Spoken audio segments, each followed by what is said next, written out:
Heboh beredar video pernyataan Sule lebih memilih anak daripada istri. Rumah tangga Natalie Holzer dan Sule jadi sorotan publik usai Natalie resmi menggugat cerai sang komedian pada tanggal 3 Juli tahun 2022. Hal tersebut diduga lantaran perseteruannya dengan anak sambung, Putri Delina. Dikutip dari akun @lambegosip. Tapi anak lagi-lagi ya, Anak. yang nyelamatin tuh anak ya. Iya. Benar sih. Kalau gue sih prinsip begini ya, maksudnya jalanin hidup. Toh taruh dulu juga gue sebelum jadi duda kan gue juga mempertahankan. Kalau sudah Tuhan mentakdirkan dengan karakter masing-masing seperti itu, kita harus berpisah ya sudah, mau gimana lagi. Jumat, tanggal 8 Juli tahun 2022.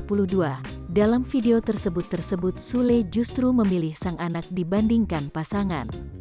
Menurutnya, anak adalah nomor satu di dalam hidupnya dan pasangan tentunya milik sang pencipta. Dalam unggahan tersebut sontak dibanjiri beragam komentar warganet yang nampaknya menimbulkan pro dan kontra.